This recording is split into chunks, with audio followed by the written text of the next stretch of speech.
What's going on, guys? Welcome back to another video. If you're a first-time viewer, my name's Tyler. I am the host of the Fish Craze YouTube fishing channel, and I post videos every single week in hopes to entertain and inspire you guys to come out here and enjoy some fishing for yourself. As you can tell by the title of this video, we're doing a trout fishing 101, everything you need to know on how to come out and trout fish and not only have the knowledge to catch them, but to safely release them. So I'm going to go through what recommendations I have for rod and reels, some lures you might need, and some gear that'll help you out on the water. So if that's something that interests you, stick around, stay tuned, because it's coming right at you.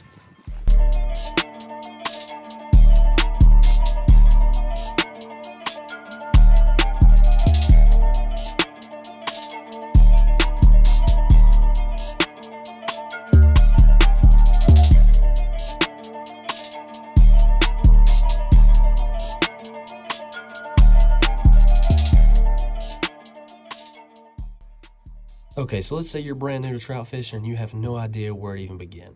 So I would recommend going to your state's DNR website. That's probably going to be your most reliable resource. So you can go in there, you can get your fishing license.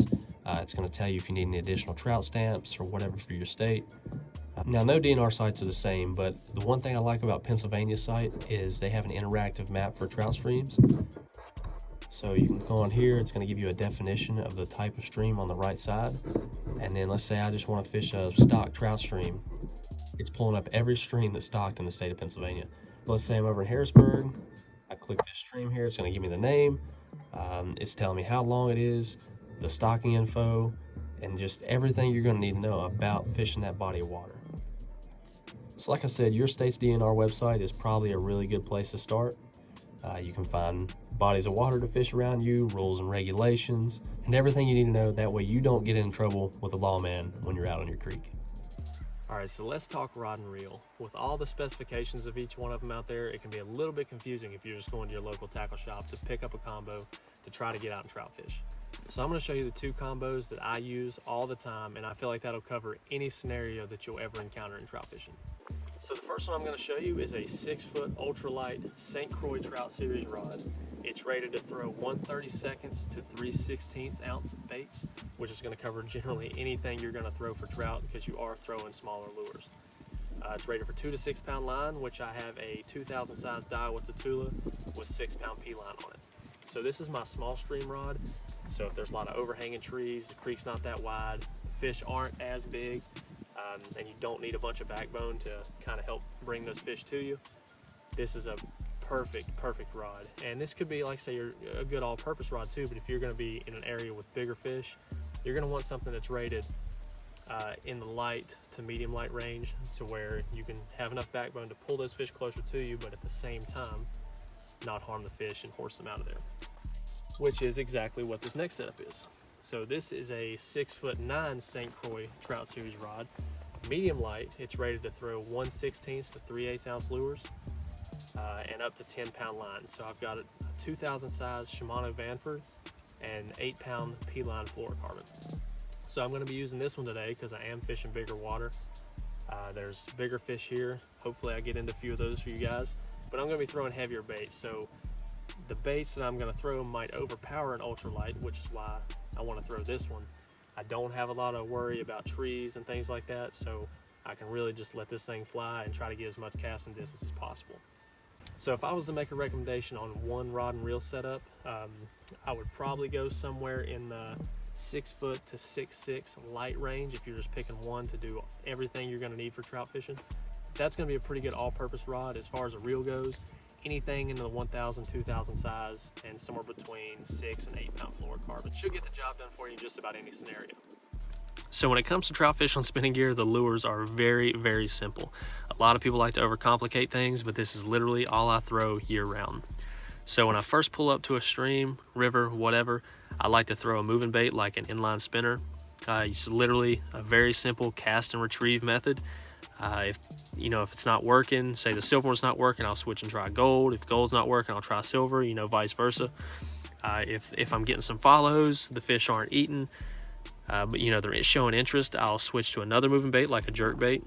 But this is something that you can cast and retrieve, but at the same time, you can pause it in front of the fish's face, And then sometimes when you pause, depending on the style of jerkbait you got, it's a sinking jerkbait, so it's just a little slower moving bait that might get them fired up and get them chewing. But if neither of the moving baits are working, I like to throw a jig head, and I'll show you the plastics that I rig up on these in a second. So I start with the moving baits. If that's not working, start dragging bottom, and then let me show you the plastics I use. Okay, so if I do have to resort to throwing a jig, this is literally all the plastics I throw. So my favorite is any kind of pink plastic. If you are not familiar with the Z-Man line, you can catch multiple fish on one plastic. They're super durable. Pink is my go-to, but any of these colors, I mean, they're all gonna catch fish. So I like to stick with pink, white, or black. Sometimes if the water's super clear, I'll throw these a little more natural bait fish color over here. But that's literally it. As far as some gear I would recommend, need you a set of line cutters and some form of pliers. I got both of these from Dick's Sporting Goods. Don't really know the brand. Boomerang tool, I don't know what these are.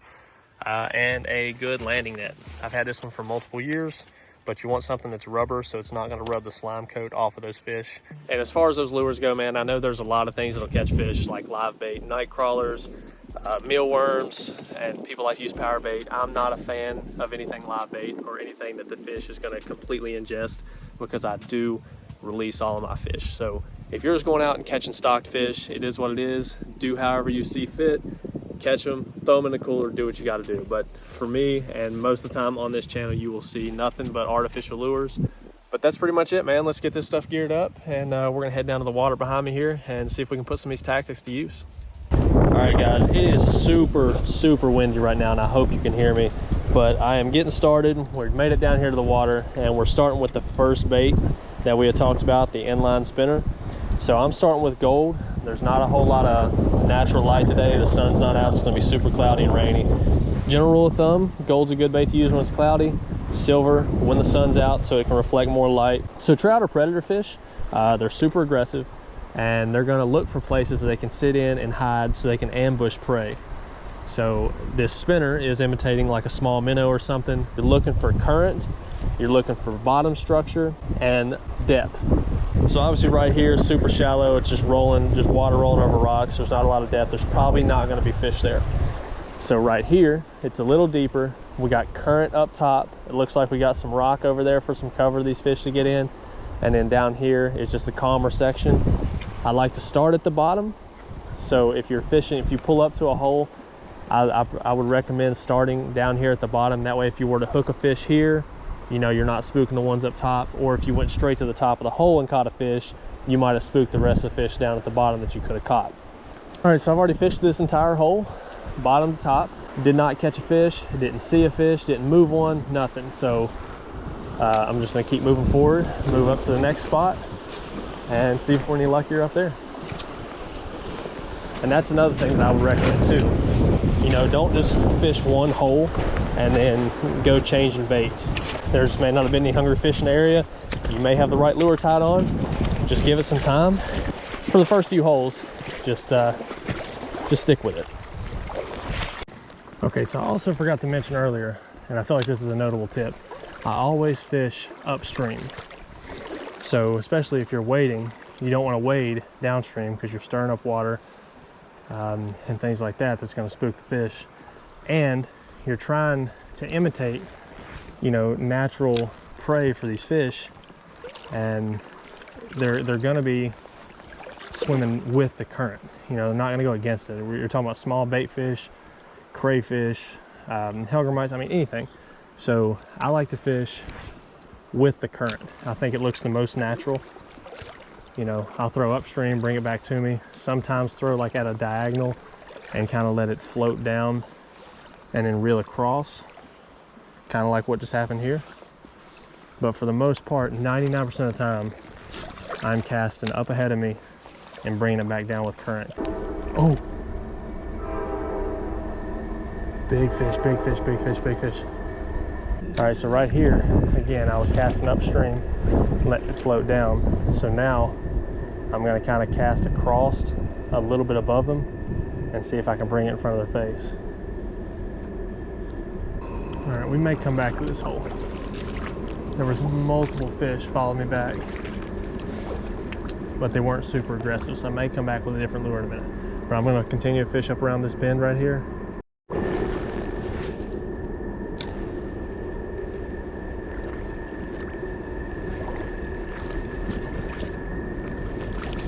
Oh, good fish, good fish, good fish.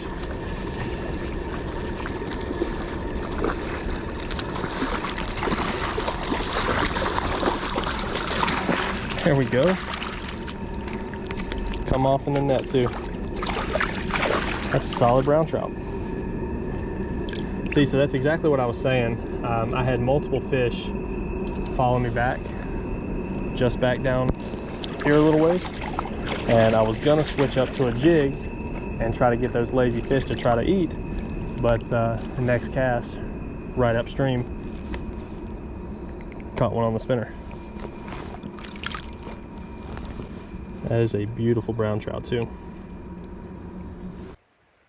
All right guys, nothing huge here, but a pretty little brown trout. Just want to show him to the camera right quick before I put him back.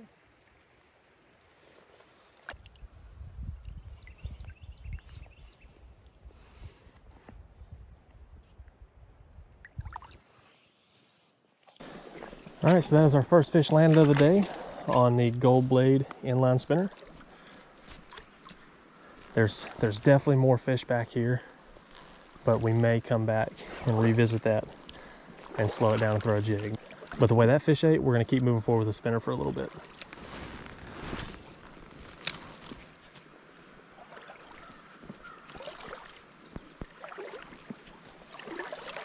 Oh, I had a follower. Never even saw that guy.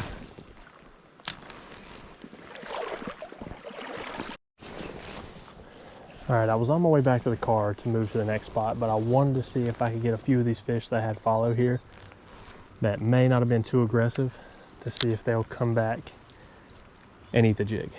So, same rules apply. I'm gonna cast upstream and hop it back downstream through current and see if we can get any of these fish to pick up meat off of the bottom that didn't want the spinner. I know it probably doesn't look like it on camera here, but this is a really good spot for these fish to sit. It goes from really shallow water, starts getting deeper, and there's a lot of current here, you know, obviously that you can't see on camera, being that it's so deep. But this is a good spot for these fish to stage up here and wait on food.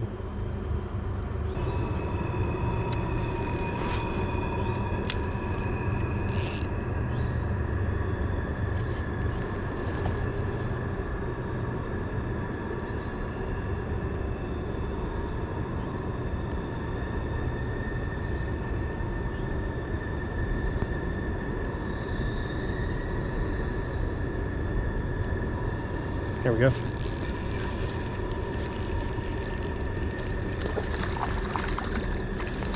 like we got a little rainbow to come back and eat. And like I said, we're all about protecting the fish, so before you handle a trout, make sure you get your hands wet so you don't rub off any of that slime coat they have. If you're planning on releasing them, which you should. I'm just kidding. I'm not going to knock anybody that wants to keep some stock trout, but if I do see you keep any wild trout, I'll come after you.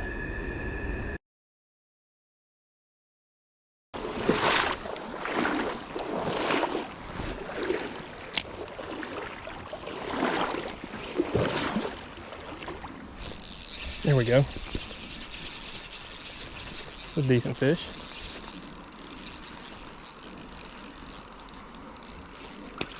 Oh, okay.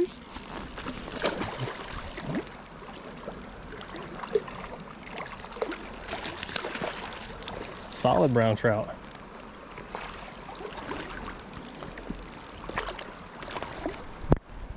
As long as you don't come off. Nice. All right, guys, just gotta chill out a second. I'm gonna try to show you this fish. Jig still right in the corner of his mouth. Beautiful brown.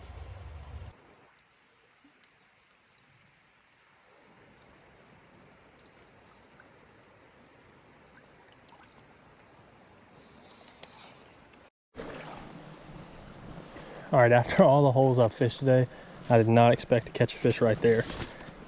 Super, super low water. I mean, I'm standing in maybe ankle deep. Little brush pile, a little lay down, current seam rolling through, and I was just hopping this jig on the bottom. And sure enough, there he was. All right, we've made it to spot number 2. This rain has really set in. I had to get the rain jacket out for some reason since I'm already wet, but it is what it is. I went ahead and took the spinner off because this rain is, I'm afraid it's really gonna cloud the water up, and it wasn't working all that well anyway, but I wanna throw this jerk bait and show you guys how to use it before the water gets too dirty to possibly catch fish on it. So that's what we're gonna do now, and we'll see what happens. All right, so now that I'm fishing the jerk bait, the same rules apply. Still casting in the same areas, looking for cover, current, and depth. But now I'm just working this bait a little bit different than the spinner. So with a jerk bait, you can do multiple retrieves. It's pretty versatile. You can do a straight retrieve, which a lot of people like. However, I'm more of a cast, and since this is a sinking jerk bait, I'll let it drop just a second, give it 1 crank of the reel, give it 2 jerks, and fish it just like a jerk bait, just like you would for smallmouth or anything else. And that's how I'm gonna fish it through this stretch right here and see if we can luck up and put a few fish in the net with it. Well, that didn't go as planned. I broke off on the only jerkbait I had with me, so here's a clip from a few weeks back where I was using the same retrieval method I was talking about and caught a pretty decent brown trout. So it's going to look like I'm fishing a little bit different here, but the water's got some pretty good current to it despite you not being able to see it on camera. So I'm using the same jerk pause method, and I'm just having to reel up the slack a little bit faster than normal. Oh, huge brown trout, bro.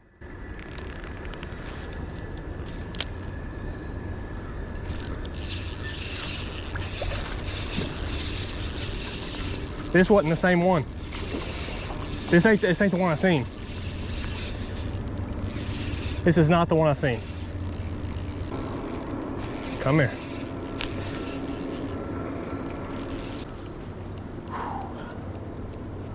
Bro, that actually scared me a little bit.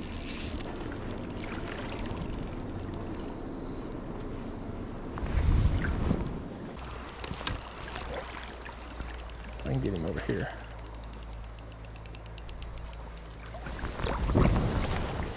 Boom.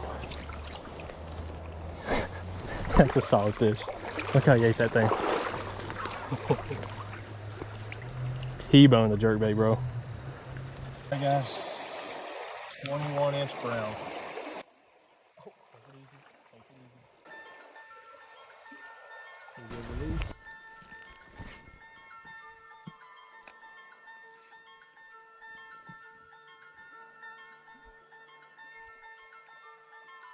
Alright guys, that's going to do it for this week's video. Hopefully some of these tips and tricks will help someone out there land some fish of their own. If you did enjoy this video, drop a comment down below and let me know what you'd like to see next. And as always, we'll catch you guys on the next video.